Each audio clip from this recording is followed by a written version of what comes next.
Jasmine হত্যাকাণ্ডে আটক পলাতক স্বামী। কল্যাণপুর থানায় চলছে জিজ্ঞাসাবাদ। শুক্রবার আদালতে তোলা হবে অভিযুক্ত পিন্টু দেব বর্মাকে। বুধবার হলং মুথাই এডিসি ভিলেজের হাজারিবাড়ি এলাকার একটি জঙ্গল থেকে বছর 27-এর জেসমিন দেব বর্মার মৃতদেহ উদ্ধার করে পুলিশ। অভিযোগ উঠেছিল তার স্বামী তাকে খুন করে জঙ্গলে মাটি চাপা দিয়ে রেখেছে। ঘটনার পর থেকেই পলাতক ছিল মূল অভিযুক্ত মিন্টু দেব বর্মা। বৃহস্পতিবার রাতে পুলিশের জালে ধরা পড়ে মিন্টু। উত্তর মহারানীপুর এলাকায় এক আত্মীয়ের বাড়ি থেকে আটক করা হয় তাকে। পুলিশি জেরায় উঠে আসে একের পর এক চাঞ্চল্যকর তথ্য। তেলিয়ামুড়া মহকুমা পুলিশ আধিকারিক প্রসূনকান্তি ত্রিপুরা জানান, মঙ্গলবার রাবার বাগানে কাজ করার সময় বচসা হয় স্বামী স্ত্রীর মধ্যে। তারপরেই শাবল দিয়ে জেসমিনকে খুন করে পাশের জঙ্গলে মাটি চাপা দিয়ে রেখেছিল বলে জেরায় স্বীকার করে অভিযুক্ত মিন্টু। তবে ঘটনায় আর কেউ জড়িত আছে কিনা সেই দিকে খতিয়ে দেখছে পুলিশ। শুক্রবার অভিযুক্তকে কোয়াই আদালতে তোলা হবে।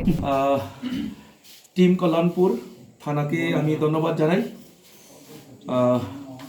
বিশেষ করে অসিকে দ্বারাই ধন্যবাদ। গতকালকের যে একটা মার্ডার কেস হয়েছিল কল্যাণপুরের কেস নাম্বার 43-100-02 যে কেসটা হয়েছে, সেই কেসের আসামিকে আমরা ধরতে সক্ষম হয়েছি 24 ঘন্টার মধ্যে। 24 ঘন্টা পার হয়নি, তাই না? Not yet. 24 ঘন্টার মধ্যে আমরা তাকে অ্যারেস্ট করতে সক্ষম হয়েছি। সে তার এক আত্মীয়ের বাড়িতে লুকিয়েছিল উত্তর মহারানীপুর এলাকাতে। তো